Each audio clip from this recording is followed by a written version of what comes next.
साथीहरूले के भन्दै अस्ति भोट हाल्दै थियो, अहिले गएर घाँटी चापिरहेको नि देखिरहेछ।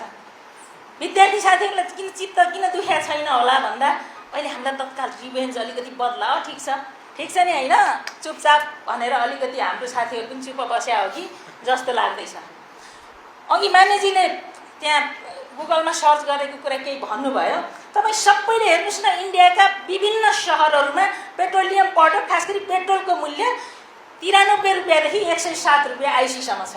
नेपालमा 219 रुपियाँ चुपचाप तिरेकै त छौँ नि होइन, हामी मोटरसाइकलवाला होइन, हामी पठावाला चुपचाप।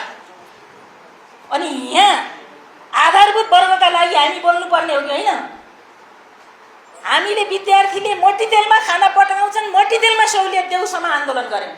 होस्टेलमा बस्नेले मोटीतेलले पकाउँछ भन्यौँ। सार्वजनिक यातायातमा विद्यार्थीले सहुलियत दिनुपर्छ भन्यौँ।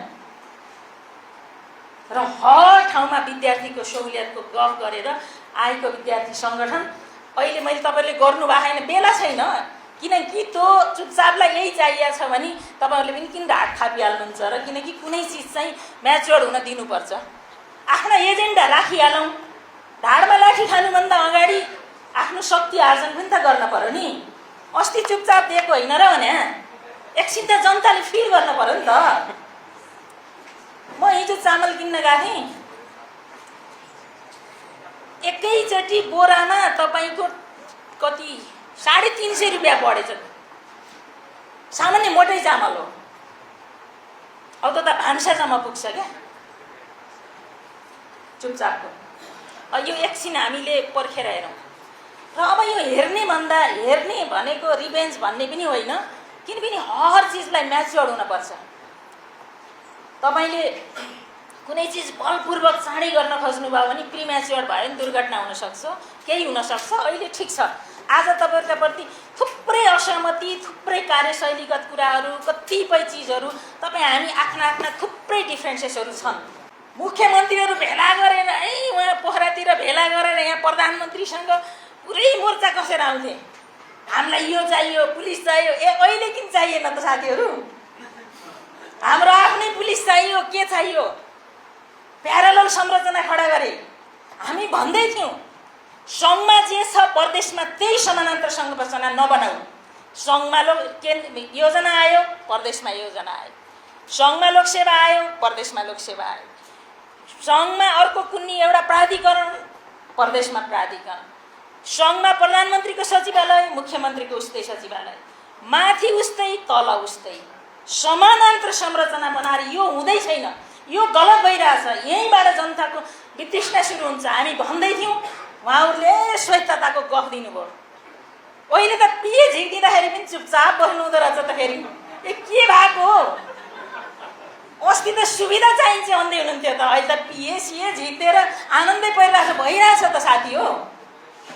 चुपचाप हो के यो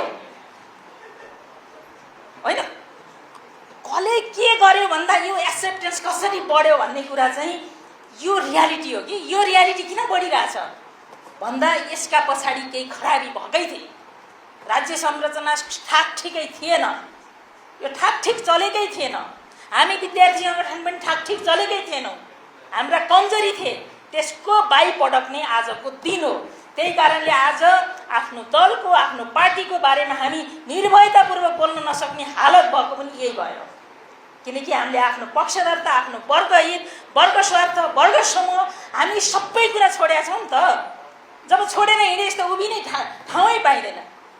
सुकुम्बासी आएर घर चलाइदिन्छ, अर्को आएर लुटेर लैदिन्छ, अर्को आएर के कहाँ कसको प्रतिनिधि? हामी कन्फ्युज के पुरै। आजको यो के हो भन्दा यो विचारधारात्मक क्राइसिस। यो विचारधारात्मक क्राइसिस किन यस्तो हुन्छ भन्दा विचारधारात्मक हिसाबले हाम्रा पार्टी, हाम्रा सङ्गठन, हाम्रो कार्यकर्ता, हाम्रो सङ्गठन पङ्क्तिलाई हामीले त्यो क्षेत्रमा काम नगरेर हामीले उपभोक्ता बनाइरहेको छौँ। उपभोक्ता कन्ज्युमरले गर्ने यही हो, यही भइरहेछ। अब हामी सच्चिने कि कति बेला भन्ने ठाउँमा अब हामी सच्चिने ठाउँमा पुग्दैछौँ। यो सिकाइ हाम्रो लागि भयानक छ र यो हामी के गर्योबाट पनि नजाउँ। किनकि हाम्रा कमजोरीमाथि सबैले परेड खेल्न पाइहाल्छ। यो कमजोरीमाथि परेड खेले हो।